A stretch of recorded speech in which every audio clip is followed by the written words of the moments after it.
ladies and gentlemen.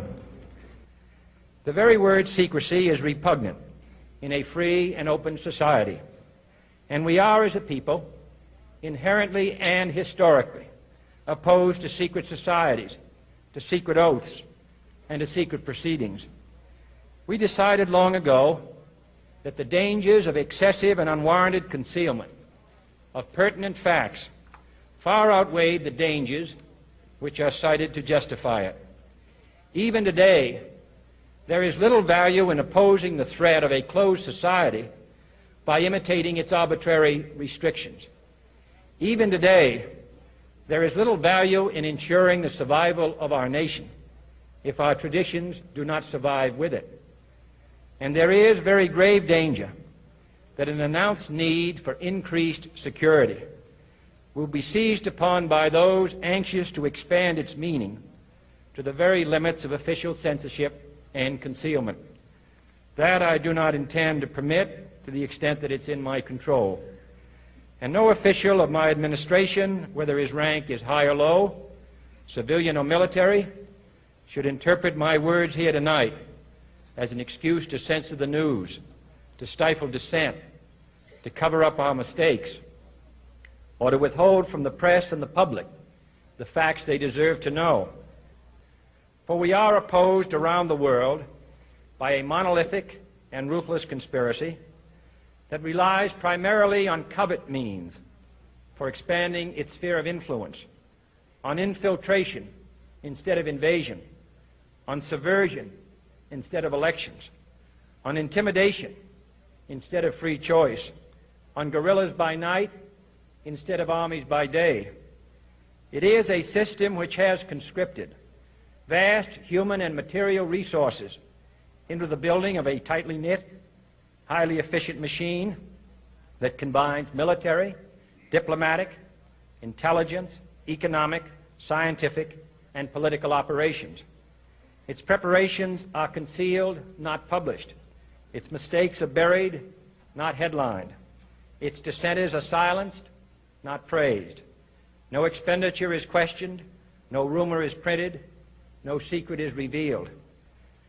No president should fear public scrutiny of his program, for from that scrutiny comes understanding, and from that understanding comes support or opposition, and both are necessary.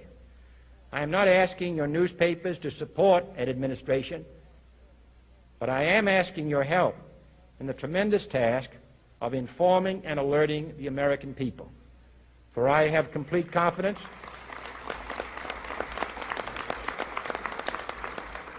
in the response and dedication of our citizens whenever they are fully informed. I not only could not stifle controversy among your readers, I welcome it. This administration intends to be candid about its errors. For as a wise man once said, an error doesn't become a mistake until you refuse to correct it. We intend to accept full responsibility for our errors, and we expect you to point them out when we miss them.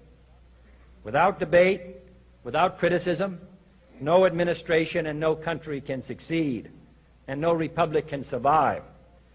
That is why the Athenian lawmaker Solon decreed it a crime for any citizen to shrink from controversy.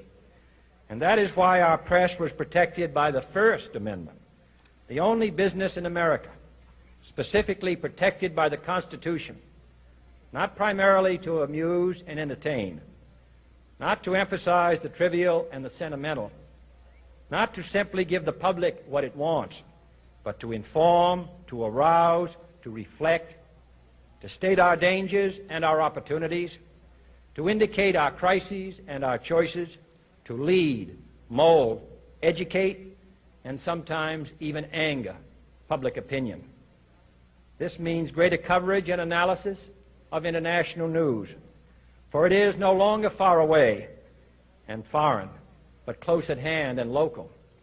It means greater attention to improved understanding of the news, as well as improved transmission. And it means, finally, that government at all levels must meet its obligation to provide you with the fullest possible information outside the narrowest limits of national security. And so it is to the printing press, to the recorder of man's deeds, the keeper of his conscience, the courier of his news, that we look for strength and assistance, confident that with your help, man will be what he was born to be, free and independent.